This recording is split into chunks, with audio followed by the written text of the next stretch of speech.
Well, hello, everyone! Except people trying to watch on Rumble, because I screwed up setting up the Rumble stream before this was started, so I apologize. We are not streaming on Rumble today, but we are streaming on YouTube, we are streaming on Odyssey. I think we're even streaming on Rockfin, and I promise I will get the Rumble thing fixed for tomorrow. Rumble has a weird thing when you stream on the platform that you have to change the settings every single time, and I just forgot to change the settings. So I'm sorry, Rumble. We're going to have to wait for the replay on that, but that's all right.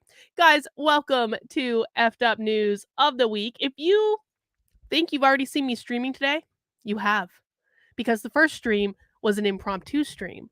But Effed Up News is something that I do every Sunday that I'm able to at 5 p.m., where we talk about, well, some of the more fun news stories of the week. It's a little bit more of a lighthearted thing, but I am streaming on my main channel every day, Sunday, Monday, Tuesday, Wednesday, and Thursday at 5 p.m. these days. So you can always check back in at 5 p.m. on any of those days and find some streams. Except this week, we got some screwy things going on. Well, not really. We don't really have some screwy things going on, just some things I want to make you guys aware of before we jump into Effed Up News. Now, tomorrow we will be streaming at 5 o'clock. Dr. Howard Asher is going to be returning to the channel tomorrow. If this looks like a stream that Howard and I did a couple weeks ago, it is. Because Howard and I we didn't even scratch the surface in our last stream together about the psychology behind why so many people are acting crazy. And Howard called me up the other day and he's like, Carlin, I think I've got a lot more to say about why people are acting crazy. And I was like, Howard, let's do another stream. And so Howard will be back on the channel tomorrow at 5 p.m. We're going to continue the great conversation we had about the psychology behind why so many people are acting insane in our times today. Then on Tuesday, I will be streaming at 5 o'clock on Tuesday. And then you guys know on Tuesday night, I do have my regular show with Joshua at 9:30. So people have been asking, they're like, how soon can I send in a super chat to get on Nothing Remotely Controversial? The answer is right now. As soon as I set up the stream, if you would like to send in some advanced super chats for questions that you would like Joshua to psychic, you can do that right now just by heading over to that stream and asking whatever you want to ask, and we will get to it on Tuesday. Now, Wednesday is where things start getting screwy. Wednesday is where things start getting a little screwy because, in a good way though, normally I stream at 5 o'clock, but on Wednesday, we're going to go live at 6:15. Why 6:15, you say? Because we're doing Spy Stream. Spy Stream is back for Wednesday. We've got a great Spy Stream lined up. We will be watching this here webinar. This is going to be live. We're going to be reacting to it live. This is a webinar put on by the Center for Anti-Racist Education. It is called Making Better Curriculum Choices. And let me just read the description for you. Anti-racist educators use high-quality teaching resources in their classrooms, but it's not always easy to assess a resource's strength or weakness. The new CARE review tool is built to help teachers do just this and more. Please join the CARE being Center for Anti-Racist Education, please join the CARE team for a guided tour of this new tool and practical suggestions for using it in your classroom, professional learning community, school, or district right away. So we will be watching this presentation live on Spy Stream on Wednesday, but it doesn't start till 6:30 when we're doing Spy Stream. Spy Stream is when we watch a live woke presentation and we comment on it in real time. We're kind of at their whim of when they schedule these webinars. So that's what we're going to be doing on Wednesday. Thursday, I might not be streaming on Thursday. I'm not quite sure yet. We're going to have to play that one by ear because I am going to VIP Art Weekend this weekend. And so, my schedule's a little screwy. I got to go to Boston on Thursday, but I might actually be there in time for the stream. So we're going to see what happens. Anywho, that's what we have going on this week. If you're excited about what we have coming up, please mount that like button for me. Please consider subscribing to the channel if you have not already. And let's dig into and if you want to support the work I'm doing and help make sure that I have the time to investigate all these things and schedule spy streams and do all this stuff, the very best way to do that is by becoming a member of my locals community. Now we got a couple things coming up in locals this week too. Those couple things are that we have 2 community Zoom calls coming up this week. We do community Zoom calls on Mondays at 7 p.m. We also do them on Wednesdays at noon. You can come and join those community Zoom calls with me and other members of the community. These are private calls. They are not recorded. They are our own little safe space to talk about whatever we want to talk about, to plan, to strategize, to vent, to support each other, to help each other in these crazy times. You get access to those and lots of other exclusive perks as a supporter in my locals community. You can become a supporter for $5 a month. You can become a supporter for $50 a year. You can also make a one-time gift. I'm deeply, deeply grateful for the people who support me in locals. You guys make it possible for me to do this, and so I'm eternally grateful for the support that you give me. And I do try to offer lots of perks and other exclusive things back in return. All right, let's dig into the news now that we're done our shameless grifting. And I have to say, one of the things that really just made me happy this week was watching Vosh get smacked down by J.K. Rowling. So you guys know, like I have made shitting on conservatives into an art form. I really have. I've made it into an art form, and as such, I sometimes experience a little internet backlash here and there from various people. And one of the times that I've experienced, actually, this isn't even a conservative thing. I don't even know why I'm framing this in terms of conservatives. The one of the very first times after I kind of became known on the internet that I experienced an immense amount of internet backlash was the first time that Tim Pool had Vosh on his show. And to be quite frank, I was absolutely disgusted by this, mostly because not that Tim Pool can't have whoever he wants on his show. It's his show. He can do whatever he wants. But I was disgusted by this because Vosh is an asshole who actively uses his platform to harass women that he doesn't like.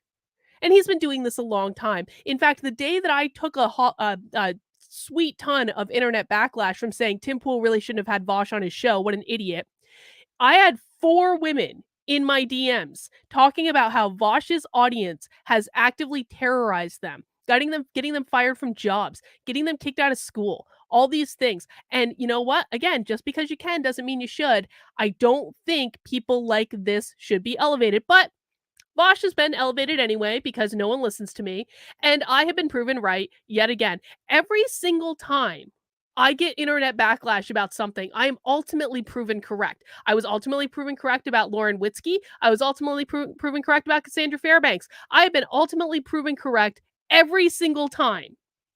I have taken rounds of shit from influencers. Do they ever apologize? No. Never apologize. Never admit that they were wrong. But I definitely took a great deal of satisfaction in watching J.K. Rowling smack down Vosh for the shit that he was trying to pull. Phil McCracken says, why aren't there enough Caucasian women in higher education? That's funny, Phil. We're actually going to be talking about that a little later on in the show. I actually have a whole article pulled up about that. So, sit tight. We're going to talk about that.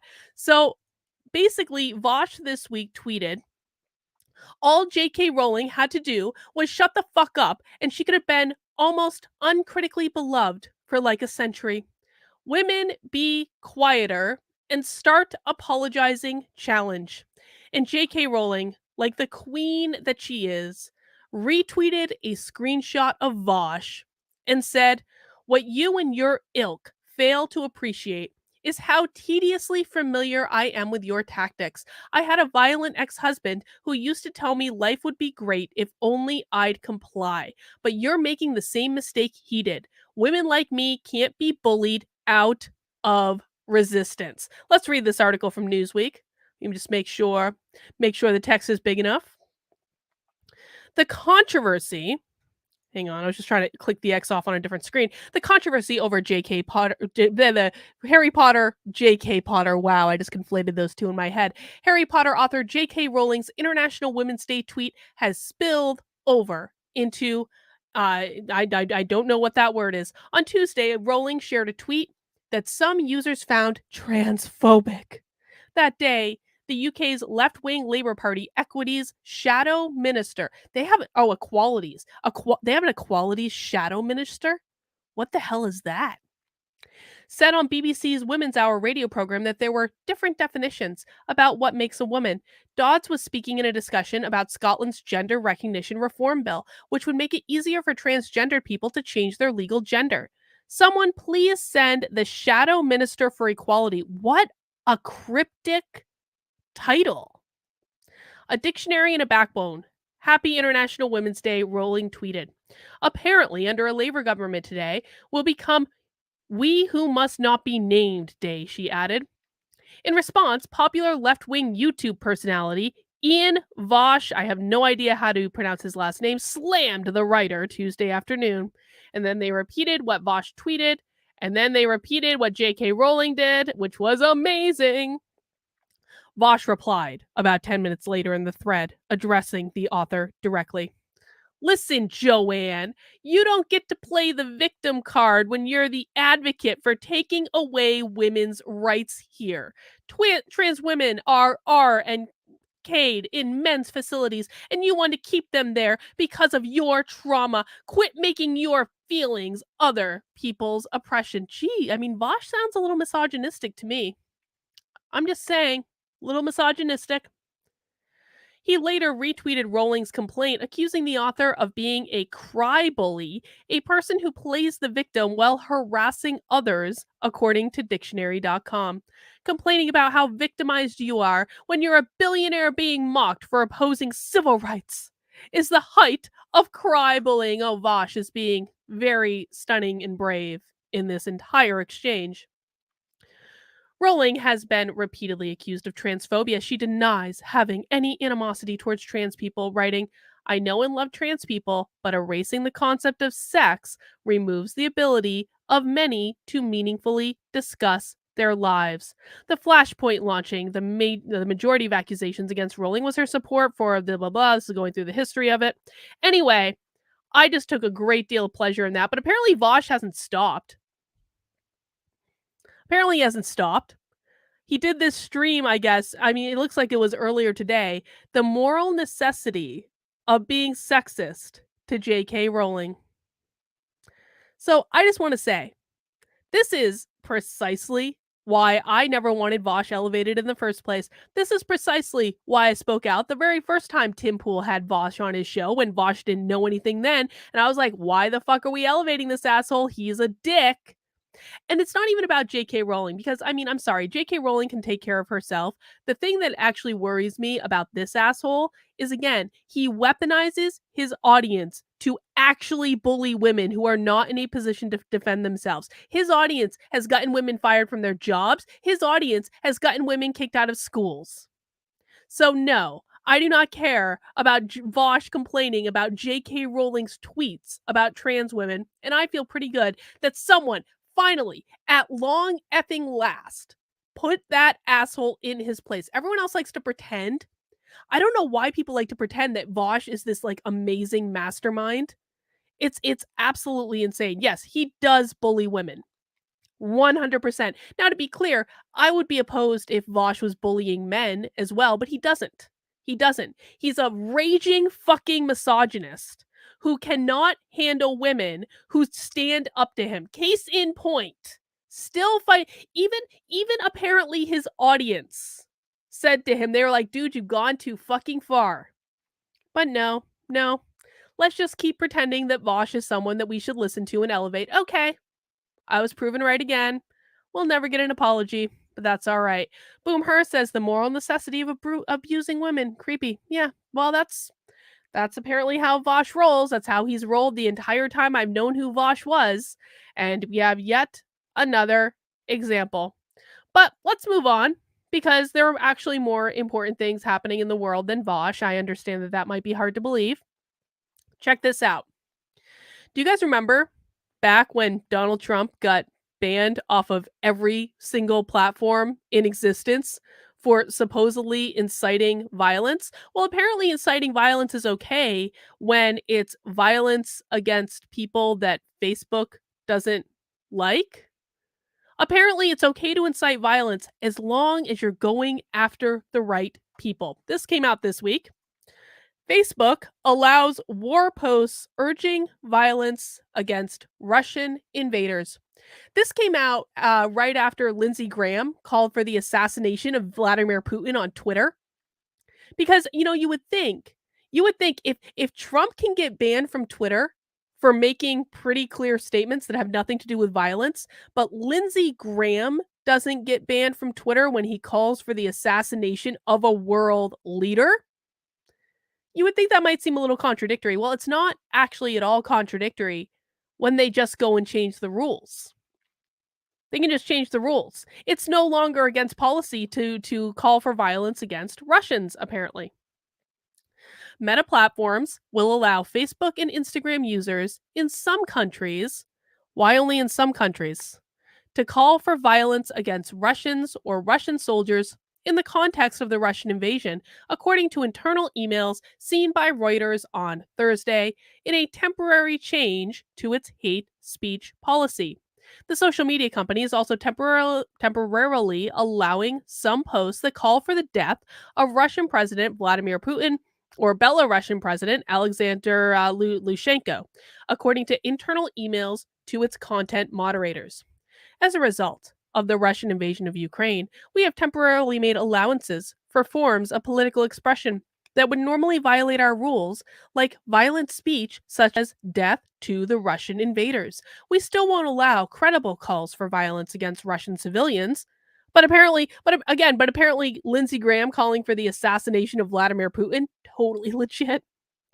The calls for the leader's death will be allowed unless they contain other targets and have two indicators of credibility, such as location or method, one email said, in a recent change to the company's rules on violence and excitement. Citing the Reuters story, Russian embassy in the US demanded that Washington stop the extremist activities of Meta. Dude, Russia.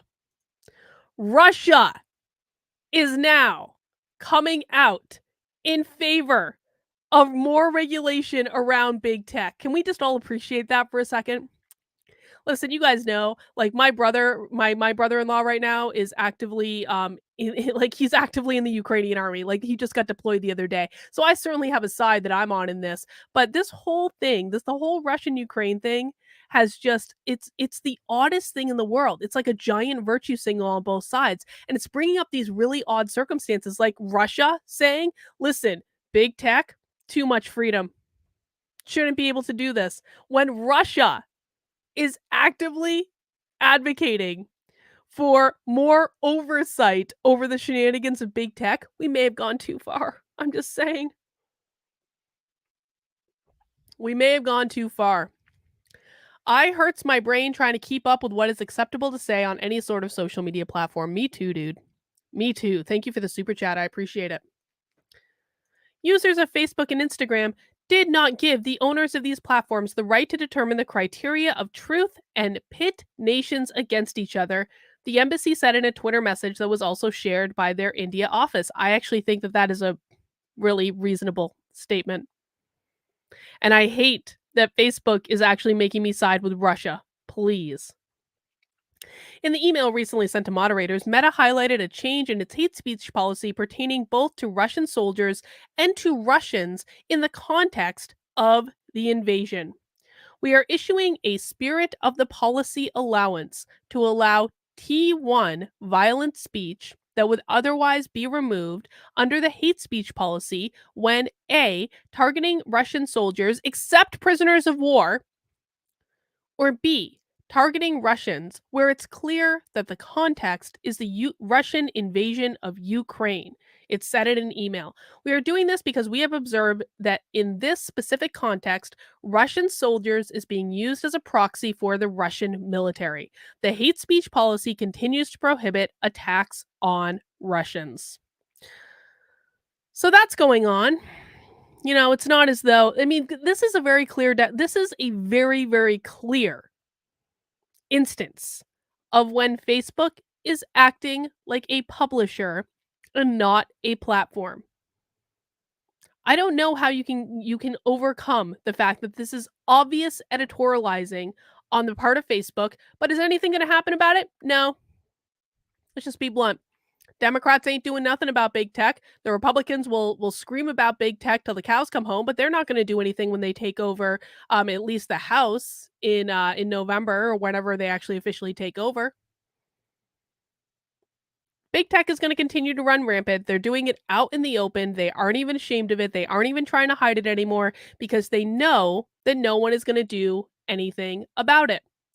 But that's not I mean, there have been so many crazy Russian stories that have come out over the past year. Like it really again, I am not on Russia's side in this thing in any way, shape, or form, and I think that the United States should generally stay the hell out of it. But it leaves a sour taste in my mouth when we're talking about an entire country being canceled by the whole world. That just makes no sense to me at all. Like this article here. Check this out. Let me make the font bigger so you guys can see. Russian piano prodigy 20, who was due to make his Canadian debut with the Montreal Symphony Orchestra, is dropped after people emailed to complain despite him being outspoken against the war in Ukraine. The average Russian citizen has nothing to do with this war. Even when they come out against it, they're still being canceled by virtue of being Russian. This makes no sense. It makes no sense at all. And it is purely just a virtue signal. And it's sad.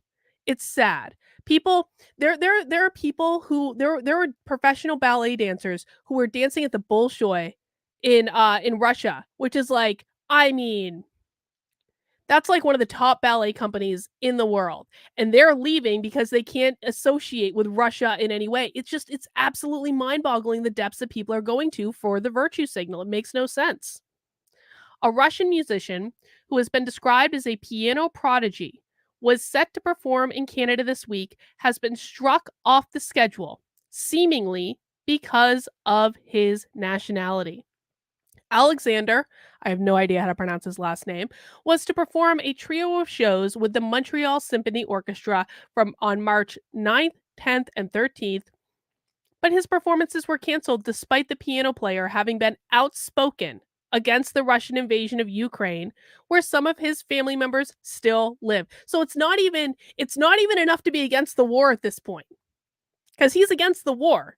The mere fact that he was Russian in the first place caused him to be canceled. That's nuts. The orchestra Montreal feels it would be inappropriate to receive him this week. Initially, his performances were on track, and the pianist only spoke out against the invasion. But then a number of Ukrainians living in Montreal emailed asking the OSM to cancel his performances. They stated it simply wasn't about his stance on the war, but promoting a Russian cultural product. Now, listen. I don't know, like, have people just gotten like really sadistic over the past couple years? Is this what the pandemic has driven people to? Are they just getting really extra sadistic? Because it seems to me that people are looking around for people to cancel just to cause them pain without any semblance of like, is this even a reasonable thing to do? You're canceling an entire fucking country. This makes no sense. Sam says this is the leftist version of original sin. This brings new meaning to cancel culture. I mean, dude, this guy can't help where he was born. How much beauty and art is the world going to be robbed of?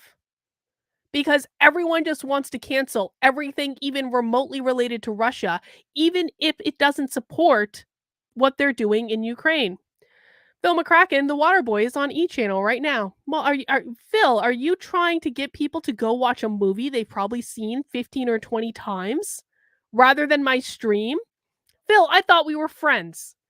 I thought we were friends. Earlier this month, he had expressed his opposition to the war in Ukraine, writing, "The truth is that every Russian will feel guilty for decades because of the terrible and bloody decision that none of us could influence or predict.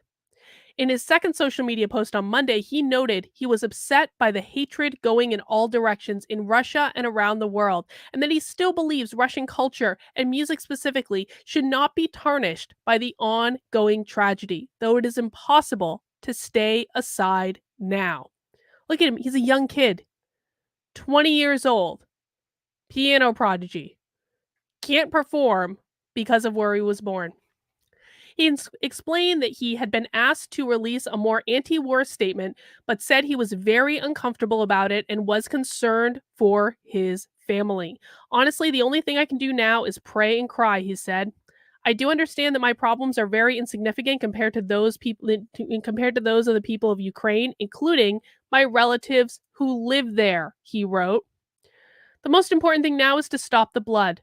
All I know is that there is a spread of hatred will not help in any way, but only cause more suffering. His performances would have been his Canadian debut.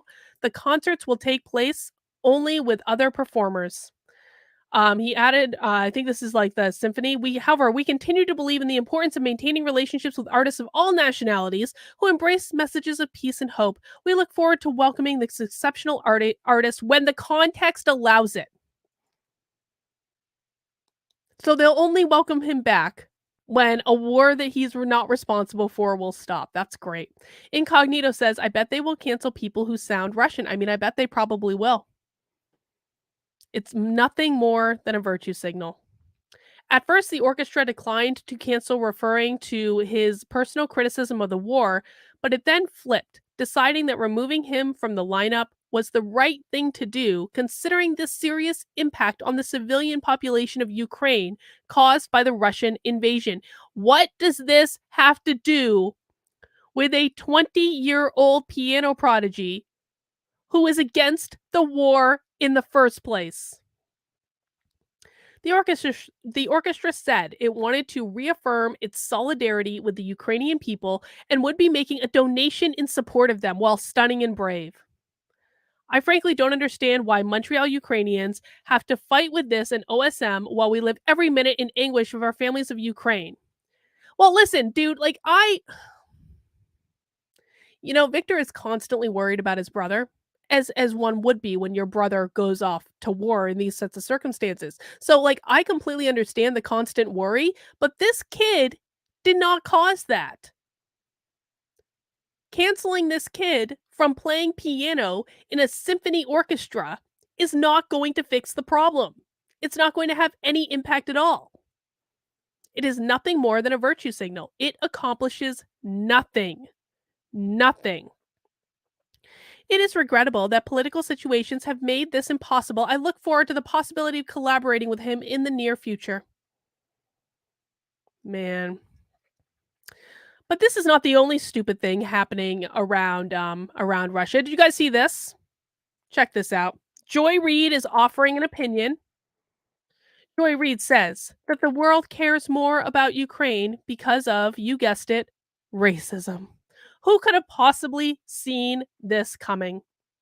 MSNBC's Joy Reid argued on the Readout Monday that the only reason the world cares about the humanitarian crisis in Ukraine is because it's happening to a white and largely Christian nation.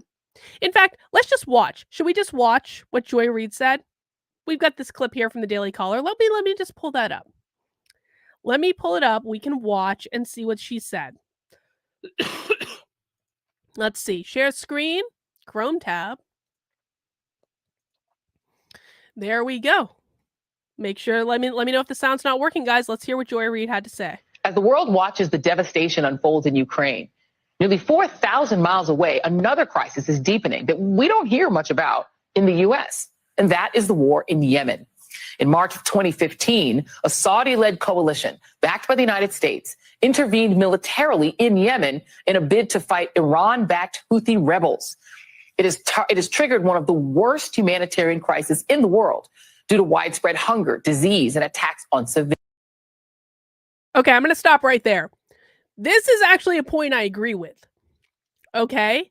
The war in Yemen has gotten next to no coverage. It is a humanitarian disaster It is absolutely worthy of our attention and our disdain and our scorn. So I don't actually disagree with Joy Reid on this point, but let's keep going. Millions. 4 million Yemenis have been forced to flee their homes.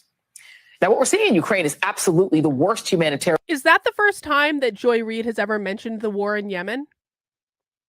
I want to know, I want to count how many times, because that war has been going on for a while. How many times has Joy Reid mentioned the war in Yemen when she wasn't trying to make a point about people being racist for being against a war in Ukraine? Crisis that Europe has seen in decades. But we haven't witnessed the same type of solidarity for the Yemenis as we do for the Ukrainians. We don't see historic sanctions or global campaigns, corporations like Airbnb and Netflix taking a stand. And this is not to say that we shouldn't care this much for Ukraine. Far from it. The point is we should also care this much for refugees and those facing occupation and war in the Middle East and Asia and Africa, too. The coverage of Ukraine has revealed a pretty radical disparity in how human Ukrainians look and feel to Western media compared to their browner and blacker counterparts, with some reporters using very telling comparisons in their analyses of the war. It's very emotional for me because I see European people with blue eyes and blonde hair being killed, children being killed every day with Putin's missiles. The unthinkable has happened to them. And this is not a developing third world nation. This is Europe. This isn't a place, with all due respect, like Iraq or Afghanistan, that has seen conflict raging for decades. This is a relatively civilized, relatively European, I have to choose those words carefully too, city where you wouldn't expect that or hope that it's going to happen. Civilized. Okay, let's face it. The world is paying attention because this is happening in Europe. If this was happening anywhere else, would we see the same outpouring of support and compassion? Well, we don't need to ask ourselves if the international response would be the same if Russia unleashed their horror on a country that wasn't white and largely Christian, because Russia has already done it in Syria. This is a teachable moment for us in the media. We aren't afraid to call out our own industry. There is a lot of soul searching that we need to do in Western media about why some wars and lives seem to matter more than others, and why some refugees get the welcome mat. Yeah, so Jose is saying, and this is a really apt point, Yemen has been talked about in independent libertarian circles for years. It's Joyless Reid has Joy Reid ever actually talked about this before? No. Not to the best of my knowledge. I've got some libertarians watching in the chat that have been talking about the war in Yemen for years. So you guys can tell me, has Joy Reid ever brought up this subject before when it's not purely about scoring political points to say you're racist for caring about the war in Ukraine? Makes absolutely no sense. But let's keep going and let's read the rest of this article. Read then played in montage, blah, blah, blah. On Twitter, folks had a few suggestions for the MSNBC host. Steve says, explain to me how anything happening in Yemen involves the possible use of tactical nuclear weapons. Well, okay. So this is actually a fair point. Like, if we end up going to war with Russia, we're all going to die. So that should be a bit of a concern. But listen, man, I also don't think it is correct for and this is what the right's going to do. And I already know, I've already got you guys fucking clocked. You guys are going to say, this isn't as important. Well, what's been going on in Yemen is actually devastating and awful and probably should have gotten much more attention than it actually has. So saying that that this is that there's a nuclear possibility with us going to war with Russia, okay, point taken. I don't really want to die in a nuclear winter. But to say that the stuff that's going on in Yemen is not worthy of coverage because there's not a possibility of a nuclear war from it, that's going to come off as a little disingenuous and, quite frankly, a little bit racist. I know, Sean, you want me to have Scott Horton on. I know. I'm intimidated by Scott Horton. I do not understand foreign policy. The only reason I know what's going on in Ukraine is because my family fucking lives there. That is the only reason I have any context for any of this at all. I'll think about it, okay? Let me warm up to the idea and get over my absolute intimidation by how smart Scott Horton is. I just feel like we'd have nothing to talk about. Or, I mean, he would just talk and I would just be like, okay, I have no idea what you're saying. Like, that's how I feel like that would go. Anyway, so Joy Reid pulling the race card yet again. I know that we're all deeply shocked by that development. But, There's other stupid things going on in the media that are actually, I think, much more entertaining than Joy Reid pulling the race card yet again. The New York Times has been basically shilling. The New York Times has become, I mean, they were already pretty bad, but nothing more than actual state propaganda. Look at this tweet from the New York Times and tell me this is not propaganda for the state. The primary reason for rising gas prices is the pandemic and its disruption to the global supply chain, not President Biden's policies, as Republicans claim. All right. Patrice says, let us super chat questions to Scott. Doesn't have to be you, Carlin. I guess maybe I'll have to take one for the team. We'll see. There are people, there genuinely are people that I'm really intimidated to talk to. Scott Horton is on that list. Michael Malice is on that list. I just think they're incredibly smart, and I feel like I don't stand up to them. I only want to talk to people who are dumber than me. That's why I've been streaming so much about the Fakertarians. I only want to talk about people who are dumber than me. Okay, let's read this blatant propaganda article from the New York Times under fact check. Of all places, Republicans widely blame, Republicans wrongly, can't even read today. It's the Fakertarians. The Fakertarians are preventing me from reading accurately. Republicans wrongly blame Biden for rising gas prices. They have pointed to the Biden administration's policies on the Keystone XL pipeline and certain oil and gas leases, which have little impact on prices. As gas prices hit a high this week, top Republican lawmakers took to the airwaves and the floors of Congress with misleading claims that pin the blame on President Biden and his energy policies. I don't know how people can deny that this is blatant propaganda. This is blatant effing state propaganda. That's where we're at. Mr. Biden warned that his ban on imports of Russian oil, gas, and coal announced on Tuesday as a response to Russia's invasion of Ukraine would cause gas prices to rise further. Higher costs are expected to last as long as the confrontation does. While Republican lawmakers supported the ban, they asserted that the pain at the pump preceded the war in Ukraine.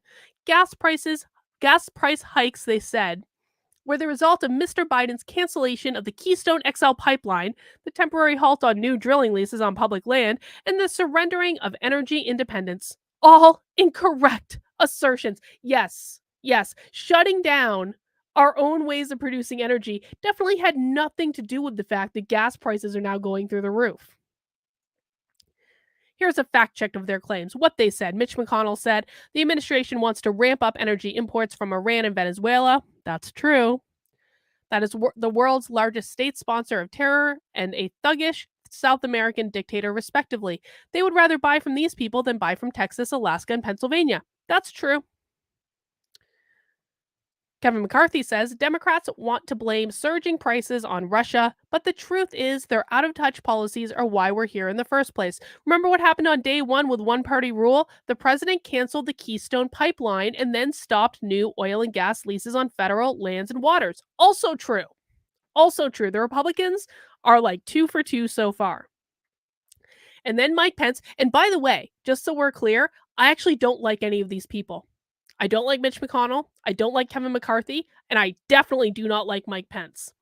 In the 4 years of the Trump-Pence administration, we achieved energy independence for the first time in 70 years.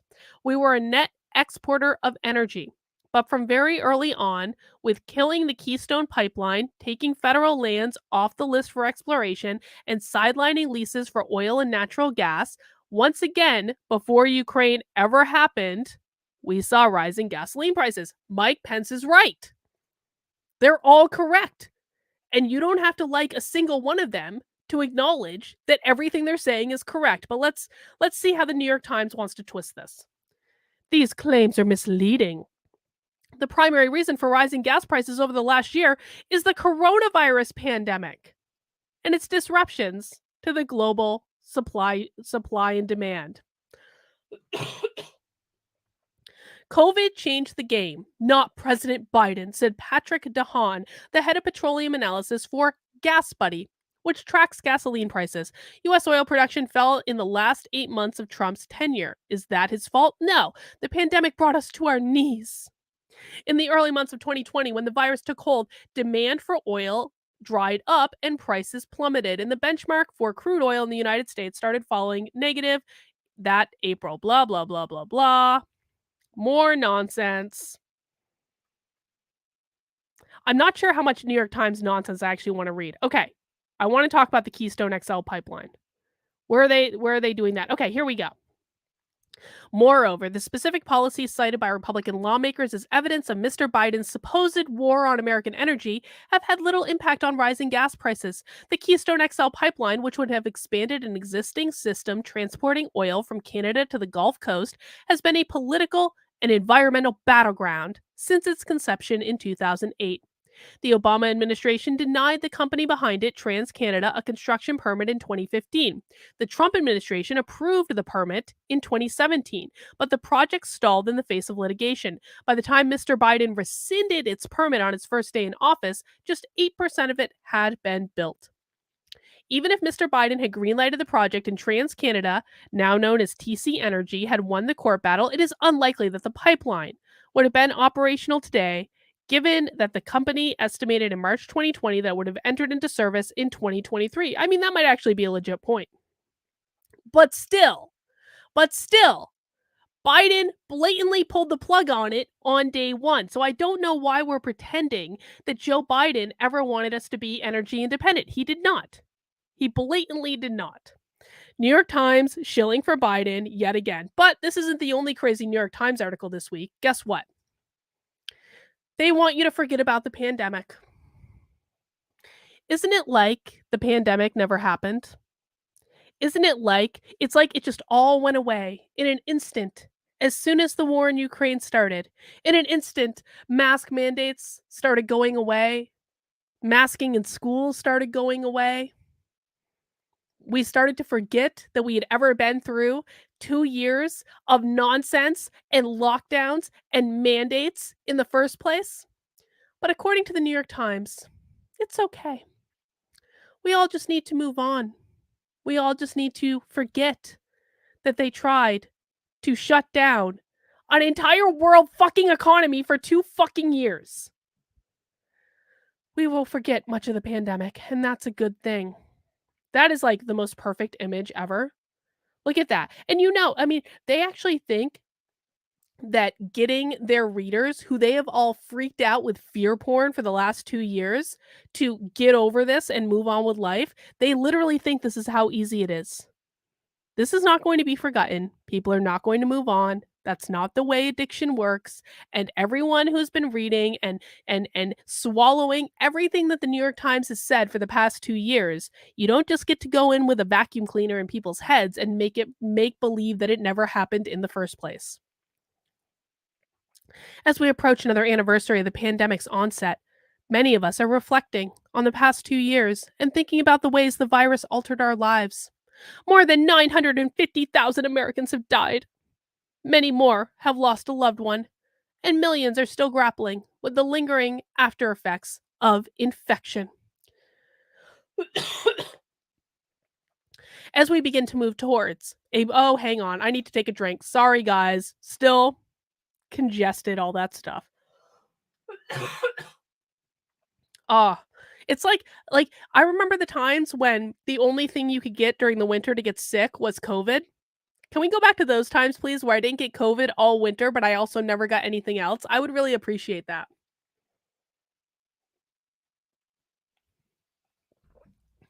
All right, let's try again.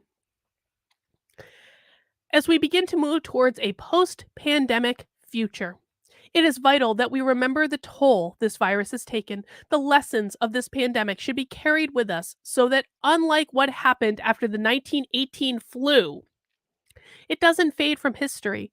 And so we can honor and memorialize those we have lost. Can we also honor and memorialize the learning loss that's happened over the last 2 years? Can we also honor and memorialize the increased rates of self-harm that have happened, especially among young people over the last couple of years, can we also honor and memorialize the fact that we are going to experience a massive mental health crisis in a couple of years, the likes of which we've never seen, purely because these people pushed fear porn on the entire population for 2 years in order to win political elections? Can we also honor and memorialize all those things? Not a single one of us should ever forget what these people tried to put us through. Not a single one of us should ever forget that 15 days to slow the spread turned into 2 fucking years of bullshit that is still not completely over. Canada was seizing bank accounts from people not too long ago. Let's just remember that. That you had to get medicine that you didn't want injected into your body in order to keep your job, in order to go out to eat, in order to live your life in the most basic ways. None of us should ever forget what these people tried to do to us. And if you think they're not going to try it again in some other way, dude, they're not going to give up that easily. Come on, they're just going to move into a different tactic. We never should have done 15 days to slow the spread in the first place. That was inherently part of the problem. It is also inevitable that over time, many of our memories of these difficult years will fade. As a neuroscientist who studies memory and memory disorders like Alzheimer's, I find this fact, perhaps counterintuitively, comforting. I've come to understand through new research that there is a danger in remembering too much, and that forgetting is not only normal, but in fact necessary for our mental health. Let's just think about that entire paragraph for a second. Oh, I can't. Oh, it's not letting me highlight. Let's just think about that. This guy is actually saying, it's better just to forget. Why don't you just forget? Why don't you just move on with life? You know, my tattoo artist, I started getting this sick tattoo on my arm like 4 months ago. And in our first session, my tattoo artist was talking about how right after the election, when it was clear that Biden was going to become president, he started talking about the fact that he started seeing on like leftist media them telling their audience, "You don't care about politics anymore. You can just go back to sleep now. It's okay. Haven't you had enough politics?" So leftist media was literally telling their audience, "Aren't you tired of politics? Don't you just want to go back to normal life? Do you really need to worry about this stuff anymore?" These were cues they were sending their audience right after the election in 2020 to make them go back to sleep. They woke them up when they wanted everyone to be against Trump. They woke them up when they wanted everyone to be engaging in fear porn against COVID. And then as soon as they got what they wanted, they were like, just forget. I've come to understand through new research that there is a danger in remembering too much, and that forgetting is not only normal, but in fact necessary for our mental health. Just go back to sleep. It'll all be okay as long as you go back to sleep. It used to be thought that forgetting anything, from minor things like the name of casual acquaintances to the more painful loss of cherished memories experienced by my patients, was caused, to varying degrees, by a failure of one's brain's memory and mechanisms. So new developments in neuroscience over the past decade or so refute this simple idea. Neurons contain what are sometimes called nanomachines that are dedicated to the construction of new memories, but scientists have recently discovered that neurons are also endowed with a completely different set of nanomachines designed for the opposite purpose: to carefully disassemble and thus forget components of our stored memories. In light of this new and growing body of research, normal everyday forgetting can no longer be thought of as a malfunction of our memory machinery. Instead, it can be considered a healthy, adaptive part of our brain's normal functioning. Memory and forgetting work in unison. We depend on our memory to record, to learn, to recall, and we depend on forgetting to countervail, to sculpt, and to squelch our memories. This balancing act is, as it turns out, vital for our cognitive functioning, creativity, and mental health. They are actually arguing that forgetting about the pandemic is just what everyone needs. Because that's what they want. They want us all to just forget. So that the next time something happens and someone goes, just 15 days to slow the spread, we're all going to be like, okay, we'll just do 15 days. It's just 15 days. How bad could it be? We all have to make sure that people do not forget this, guys. That's the truth. People, it is the responsibility of everyone to make sure that what these people have tried to do to our society over the last couple of years is never forgotten, is never put on the back burner. So they're never allowed to do this sort of thing again. Savrits, thank you for the super chat. It's becoming the void of truth and reason. That's exactly right. Of course, there are unhealthy kinds of forgetting. Alzheimer's disease, for one, targets memory mechanisms and causes them to fail. But in disorders, it appears that the brain's forgetting mechanisms break down. The psychological condition that perhaps best exemplifies what can happen when people don't forget properly is PTSD. Oh, so now they're actually saying that if you don't forget, you're going to experience trauma. While it is often beneficial to remember the facts of traumatic experiences, sometimes even in the pointless details, it is equally, if not more important to the healing process to let the emotional valence of it fade. If we don't, we get stuck in total emotional recall, reviving our distress in perpetuity.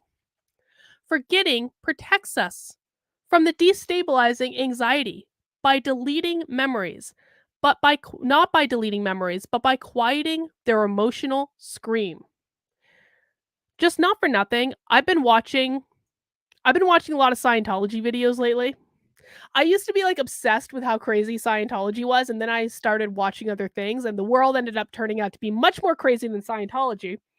But I was watching some Scientology videos over the past couple days, and you know what I've realized? This is exactly what they do in Scientology. When they're putting people through the process of like auditing, and they have them hold on to those 2 cans, and they're asking them to talk about painful memories. This is exactly what they're doing in Scientology. Scientology is a cult. It is. I'm sorry if there are Scientologists listening, but you're in a cult and you really should. That's not to say you can't get benefit from it, man, but like, it's not a good thing. Anyway, this is literally what Scientology does. Forgetting protects us from debilitating anxiety, not by deleting memories, but by quieting their emotional scream. Deborah says, as a specialist in trauma therapy, I don't agree with these statements. There is utility to remembering processing the trauma. Yes, I agree. The same is true of more run-of-the-mill emotions. Intuitively, it makes sense that we sometimes need to let go of hurt and resentment to preserve close friendships, and that we need to forget in order to forgive. Letting go is one of the many colloquialisms that implicitly nod in recognition and gratitude towards our brain's forgetting mechanism. Well, dude, like, I'm gonna be honest. I'm a big fan of forgiving. I don't think that holding on to hate or anger or any of these things does you any good. But you don't forget. It is fine to forgive. That is not the same as forgetting what happened in the first place. Because if you forget what happened in the first place, you are doomed to repeat it again and again and again and again. In patients with PTSD, the area of the brain that stores fear memories is highly active, suggesting that an individual cannot properly engage with the brain's fear forgetting system with the memory of a traumatic event. Complex disorders should not be oversimplified. But it is possible to think about PTSD as a disorder stemming from too much memory caused by an inability to forget a traumatic experience in a healthy way. Turning down activity in the brain, a region effectively induces a healthy ability to forget feelings of fear. Drugs like MDMA do just that and are being tested as a treatment for PTSD. Some couples therapists have even used MDMA to accelerate the forgetting and forgiving process in their patients. Wait, is the New York Times saying that couples therapy is having people who are going to couples therapy take ecstasy as a way of reconnecting in their marriage? Holy shit. This is like a whole different article now.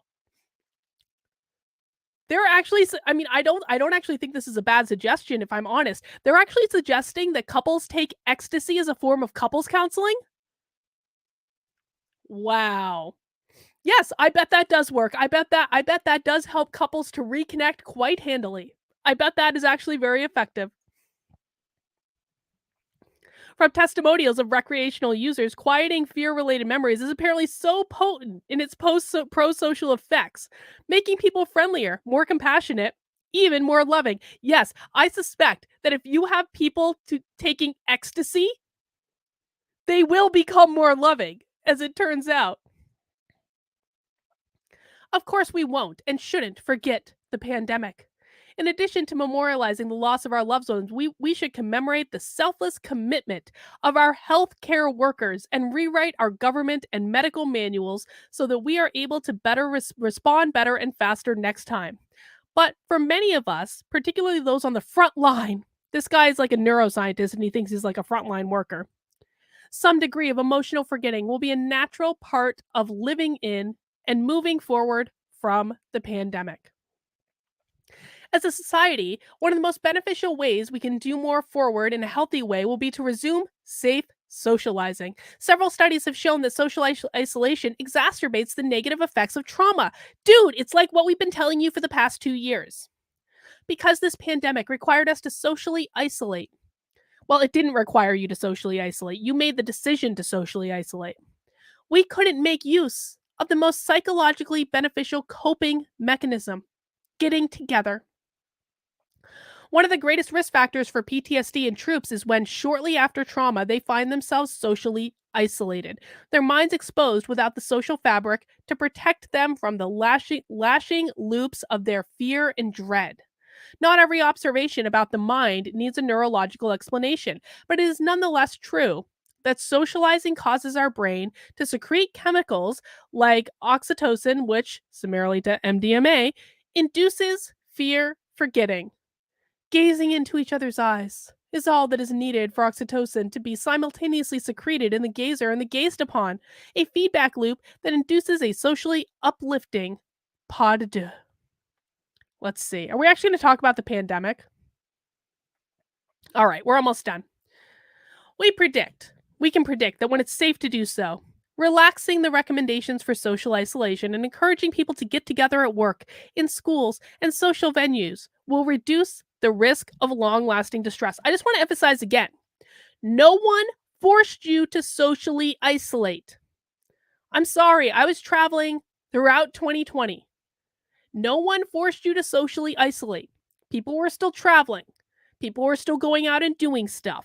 People were still getting together. Many people were not scared. No one was forcing you to socially isolate. That is something that you did to yourself. With luck in the months and years ahead, the threat of the virus will abate. I mean, I think for most of us it already had abated. And we will be able to let go of the fear. For many of us have been near constant companion over the last 2. Dude, this article's literally saying that fear has been a near constant companion. That is sick and twisted. With hope, the terrifying images of the pandemic's ravages, the empty streets and crowded hospitals, the funerals and freezer trucks will cease to loom so large in our collective memory. Forgetting some of the, well, I'm going to say this too, because I was traveling and actually living my life throughout the pandemic, I actually don't have any of these bad memories. My bad memories, and let me know if this is true of you in the chat, my bad memories are all around people like this that tried to force everyone to stay in their house for 2 years, that tried to force everyone to take medicine that many of them didn't want, that tried to other an entire percentage of the population, call them anti-vaxxers, purely because they disagreed. Those are the bad memories that I have, not around being isolated, because I wasn't isolated, because I made the decision not to be isolated. And everyone else could have made exactly the same decision. If you were isolated for the entirety of the last 2 years, that is a prison that you created for yourself. No one created that prison for you. You created that for yourself. With hope, the terror... Oh, I already read that. Forgetting some of the fear will allow us to more clearly recall the details we want to remember. For me, those include the astonishing resilience, bravery, and collective spirit that emerged 2 years ago this week as my hometown became the epicenter of this pandemic. These memories make me hopeful for the future. And that's it. I think really the most interesting part of this article for me is learning that ecstasy is being used for couples therapy. How fascinating is that? Guys, if you're enjoying the stream so far, please mount that like button for me. As a reminder, tomorrow at 5 o'clock, I will be having Dr. Howard Asher on. We're going to continue this great conversation that we started. This is like a part 2 of the conversation about the psychology behind why people are so damn crazy. I'm really going to be thinking about the couples that are taking ecstasy as part of couples counseling. I'm not joking about that. But maybe Howard can provide some insight into that because Howard knows about trauma therapy as well. And then on Wednesday, instead of going live at 5, we're going to be going live around 6:15 because Wednesday night is our next spy stream. And we're going to be watching a webinar live from the Center of Anti-Racist Education about anti-racist educators and what they're doing in the classroom. It's like they just talk about it live on the internet. So we're going to be doing that at 6:15-ish on Wednesday. Naruto says, have you noticed that Putin cured the media of Fauci? Where the hell has Fauci been lately? Where has he been at all? Who really knows? All right, guys, moving on. We got a couple more articles for today. Now, this one I have to give kudos to my friend Rational Mirror. He posted this article from Inside Higher Ed. Inside Higher Ed is a publication that back when I worked in higher ed, like back in the day, I used to read Inside Higher Ed all the time. Apparently now they've gone completely woke. And he posted this article, Defying a Gendered Narrative.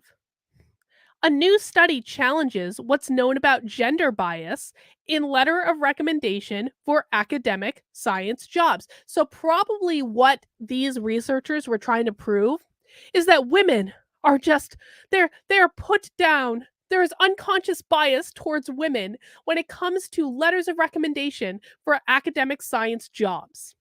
But that wasn't actually what they proved. Let's read. Actually, let me make this bigger for everyone. Are biased letters of recommendation one reason that women remain seriously underrepresented in empirical particle physics at just about 15% of the field's faculty?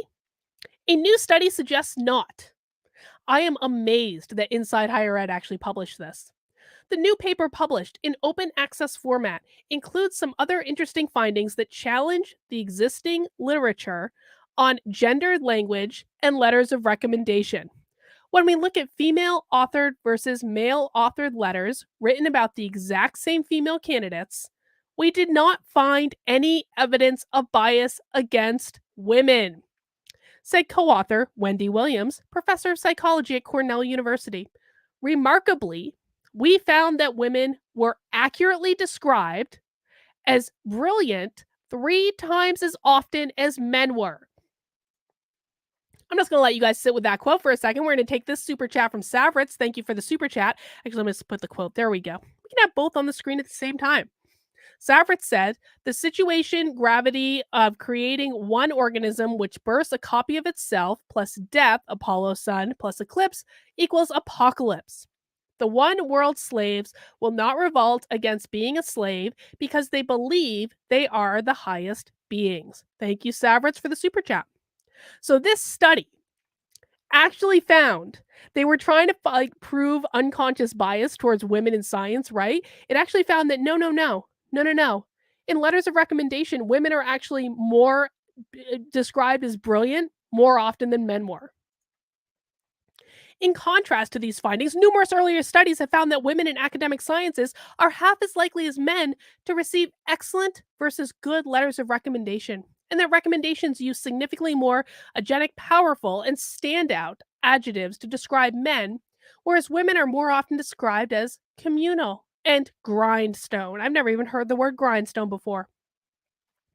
For this new study, researchers analyzed more than 2,200 recommendation letters for assistant professor job candidates in experimental particle physics, developmental psychology, and sociology. Experimental particle physics is an essentially male or especially male-dominated corner of the traditionally male-dominated discipline of physics. Developmental psychology and sociology have much higher shares of female faculty members. Williams and her co-authors were thus able to analyze letters of recommendation in physics by candidate and recommender gender compared them to letters in different fields. The letters did differ in some gendered ways, but for the most part, not in patterns that were predictive or punitive to women. For instance, male physicists were indeed found to use more grindstone words when writing about female candidates, but regardless of discipline or gender of the writer, men were not more commonly depicted as agenic or as standouts, nor were women depicted as more communal. In the social sciences, female letter writers use communal words more frequently than male writers, but they did this equally for male and female candidates. Physics used more grindstone, communal or agenic terms that did the developmental social scientists, but female and male writers in physics were equally likely to use those terms. So essentially what this article is saying is that there's no unconscious bias towards women in science. Maybe women, here's the thing.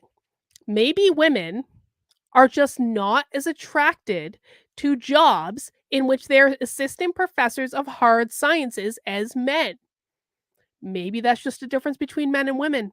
Maybe we should stop trying to make people do things that they don't want to do or are not naturally inclined to do. Listen, man, not everyone needs to be a scientist. We need a variety of different skills in the world. Not everyone needs to be a particle physicist. There is nothing wrong with there being a higher quantity of men teaching particle fucking physics than women. And we need to stop blaming this on some sort of unconscious bias towards women in science. I'm sorry. There are great, like, women in STEM are a good thing. Yes, I agree, Julius. Women in STEM is a good thing. But the fact of the matter is, when you blame the disproportional amount of women in STEM on anything other than women tend to be more attracted to sometimes kinds of fields over others, when you try to make this be about like these letters of recommendation are just awful. I'm sorry, letters of recommendation usually don't even have that much to do with whether or not you get the job. They just don't. If a person is actually reading your letters of recommendation, you've already been vetted. You've already had your resume looked over. You've already made the cut. You've probably already been interviewed. Like, letters of recommendation just confirm things. They are not used for anything other than that. So, man, I know. I'm a misogynistic POS. The patriarchy is just the thing holding women down. Come on, man. Women have to take more responsibility. If you want to do something, then you go out and you fight until you do it. And if you get told no, then you keep trying again and again and again and again and again until you get told yes. But it's not about the letters of recommendation, which this study just proved. All right, guys, we have one more thing for this week, and it involves Beto. Now, I usually like to end things on a little bit more of a positive note. I know that some of you are going to be skeptical about this development, but I think it's a good development. I think it's a positive development. Beto O'Rourke has come out against critical race theory in schools. Can you believe it? Can you believe it? Well, apparently Beto knows how to read poll numbers, and we're going to look at what he actually said in a minute. Hang on, got a drink. Now listen, I posted this on Twitter, and I was like, sometimes you have to give credit where credit is due. And people in my replies were like, no, we will never give Beto credit. We will never give Beto credit. Listen, man, just because you don't like someone doesn't mean they can't say things that are correct every now and again. And if you really want people to change, if you want people to come over to your side, you don't say, you're just a shill and we don't believe you. That's not how you react to stuff like this. You welcome them. You say, Beto, even though you are wrong about pretty much everything, we can work with you on this. We can work with you. And yeah, he probably is just looking at the poll numbers, but that's the way it goes. In fact, you know what? Here's what we're gonna do. I need to blow my nose because, like, I'm congested and I have a sinus infection and all that. Let's actually listen to what Beto said. I have it up in another tab. Here we go. Let's actually listen to what Beto said, and then we can all work from that. All right. This is from Chris Rufo retweeting this. Beto O'Rourke becomes first prominent Democrat to flip against critical race theory. Let's listen.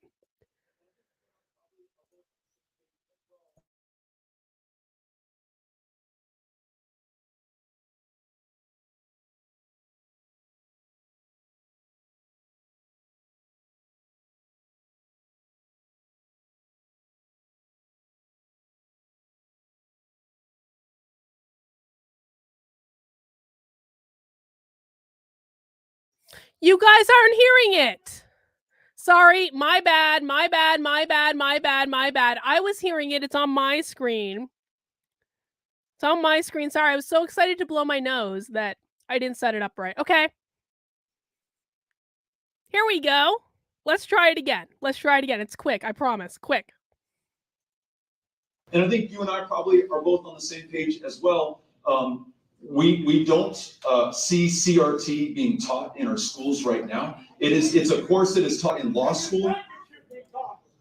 No, I don't think it should be taught in our schools. Yeah, and I think you and I probably are both on the same page as well. We don't see CRT being taught in our schools right now. It's a course that is taught in law school. No, I don't think it should be taught in our schools. Yeah. Okay, so Beto essentially said, thank you for bearing with me. Yes, I did just mute everything just to blow my own nose. That's the way it goes. I have to be able to talk, guys. It is the way that this stuff works. But let me bring this back up.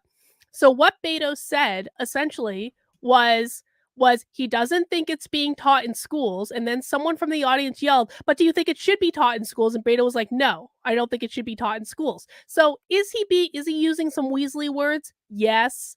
But I still again think that we need to give him credit for that, even if you don't like him, because that's like, it would be amazing if more Democrats came out and said, well, I would take this as a total win. If Democrats came out and said, well, I don't think it's being taught in schools, but if it was, it really shouldn't be. That's a win, guys. That's a win. I don't care how much you hate him. I don't care.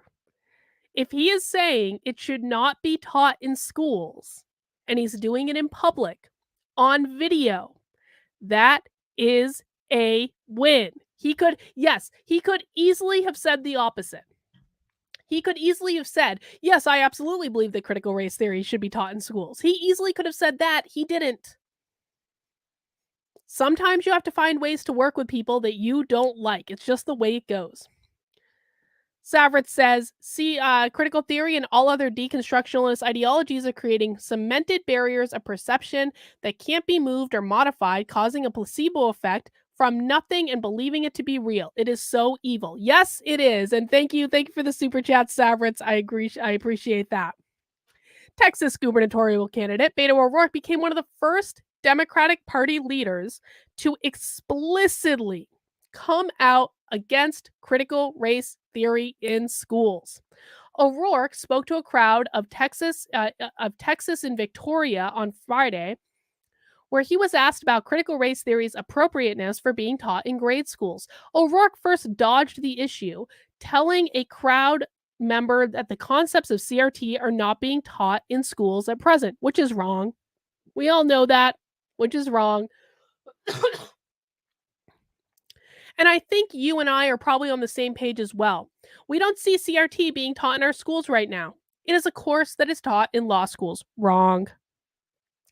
Immediately after his comment, a member of the audience asked if O'Rourke supported CRT in schools, to which the gubernatorial candidate said, no, I don't think CRT should be taught in our schools.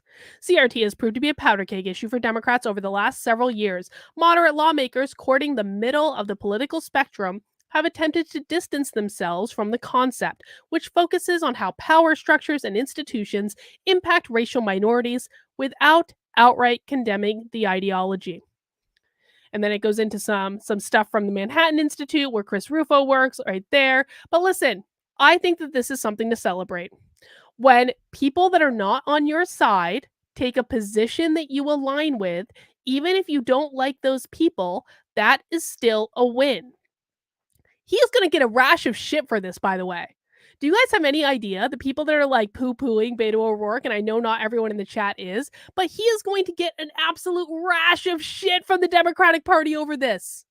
Because we all know that the strategy for the Democratic Party is to actually double down on critical race theory leading up to the midterm. So the fact that one of their golden boys came out was like, I don't think it should be taught in schools. He is about to get a rash of shit from his own party. So we're going to see. We're going to see if Beto O'Rourke changes his tune, whether he comes out, makes a statement, said, I misspoke. I shouldn't have said that. I think progress like this is good. It means we're winning. It means what Chris Rufo's doing is winning. It's all good things, and it should be celebrated, even if you don't like the person saying it. All right, guys, that's all I have for this stream for today. Now, as a reminder, I do go live at 5 on most days, unless I tell you otherwise. Wow, that was a total Dr. Seuss rhyme. On Sunday, Monday, Tuesday, Wednesday, and Thursday on this channel. We've got some great streams coming up this week. I hope you will subscribe. I hope you will mount that like button and plan to join us, especially for Spy Stream on Wednesday. That should be a really good one. Spy Stream is always so fun. If you haven't been to a Spy Stream before, I highly recommend it. I think you're going to have a great time. Not at 5 though. We're going to go live around 6:15 on Wednesday, just to kind of keep things separate and to keep things nice. So guys, that's all I have for this week. Please mount that like button on your way out the door. And as a reminder, if you want to support the work I'm doing, such as it is, please make sure you become a member of my Locals community. You can join Locals for $5 a month. You can do it for $50 a year, which gives you 2 months for free. You can make a one-time gift. I will say, for my Locals members in the Unwoke Army, we will be meeting today at 6:30. Okay, so I'm going to take a little bit of a break, and then for those of you involved in the Unwoke Army meeting, that is going to be going live at 6:30. It's a private Zoom. If you don't know what the Unwoke Army is, you don't have to worry about it. But I will see everyone in the Unwoke Army that can make it today at 6:30 in a little bit. And if I don't see you then, I will see you back on the channel tomorrow at 5 p.m. when we're going to be having a chat with Dr. Howard Asher, one of our favorite people. All right, guys, that's all I have for right now. Take care, and we'll see you soon.